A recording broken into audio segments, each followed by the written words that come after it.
Hi guys, I'm going to be making a couple of videos tonight because I'm going into uh, hospital tomorrow for about a week, just to have some more stuff done on my back. So I'm not going to be here for about a week. But this first video is a kind of video response to a question that DRB UK put out, and the question was, are Mac users lazy? Now this video I'm making isn't in direct response to that video, but Eugene from the Blue Hour, he made a video response, but in his video response he just made a quick statement about how blinkered people can be, you know, people in general. And I just remembered a time when I fell into the real blinkered trap, and I just wanted to tell a story and then ask you the question: have you ever found yourselves being completely blinkered towards one particular thing?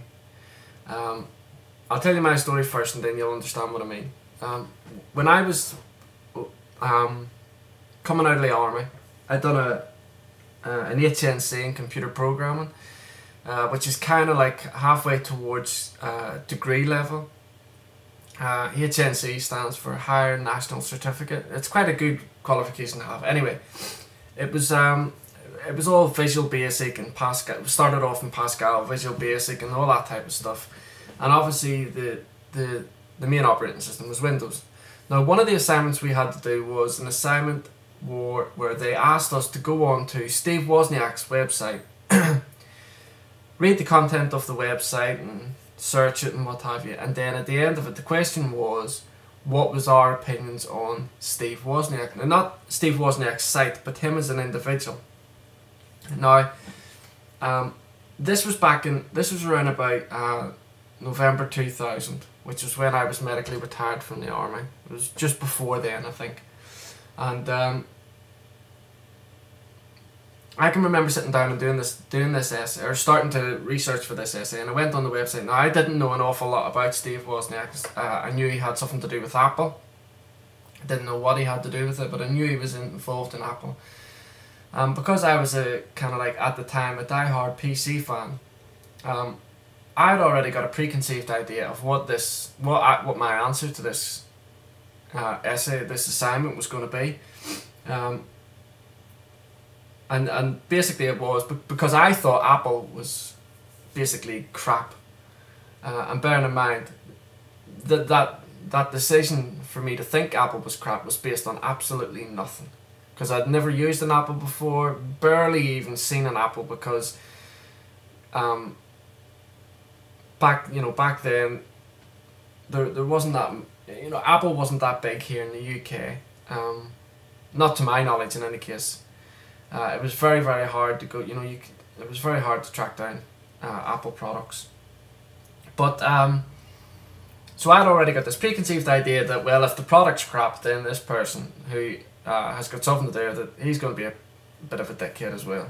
So I went on Steve Wozniak's website and had a look about and was reading all the content and stuff like that there, and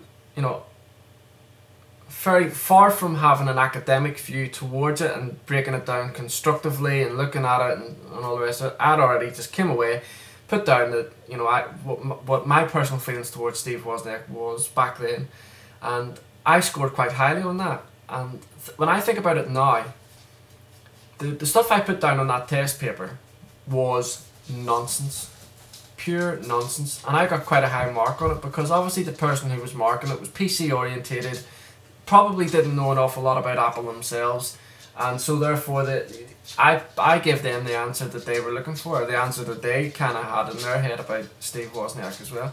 Now, what that had to do with the HNC and computer programming, I have no idea, but it was part of the assignment, and I done it. Knowing what I know now, and by the way, I use all three operating systems. Apple is my primary operating system, as you can see by the setup that I have, the setup video that I have. But I do use Windows. Obviously, I've got an MCSE in Windows, and I've done a computer programming diploma in it, so I'm fairly okay with Windows.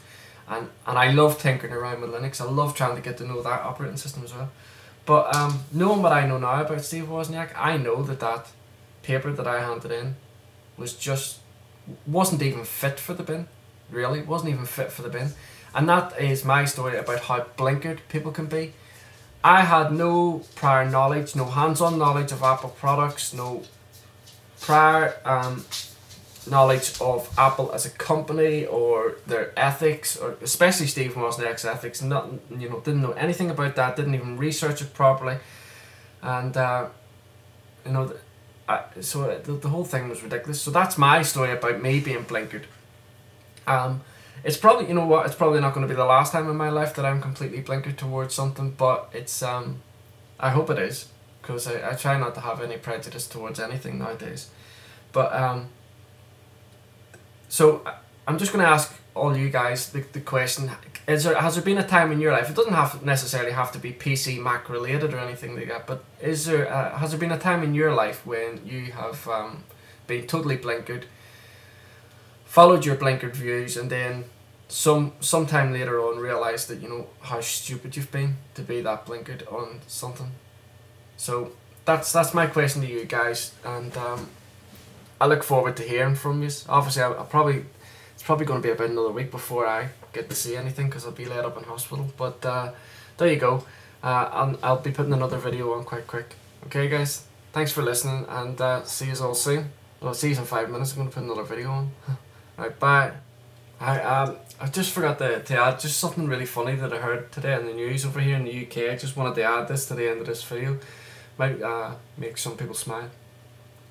A burglar was obviously going to rob somebody's house here in the UK, but prior to going and doing the burglary, this guy was obviously nervous about doing the burglary and getting caught and stuff like that there. So he took something like, I think it was either 8 or 12 Valium tablets. And if you don't know what they are, that, from my understanding, they very, very seriously chill you out, knock you out. They're like an antidepressant, I think, like that. So, something along those lines, in any case. It could be wrong, but I know it was Valium that he took.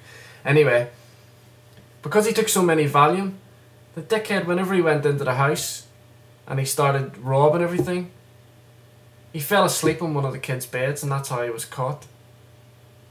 Now, I think that's a fantastic ending to a dickhead. Getting caught like that. Imagine coming back to your house and finding the burglar lying in one of your beds. Just goes to show you what society's made up of.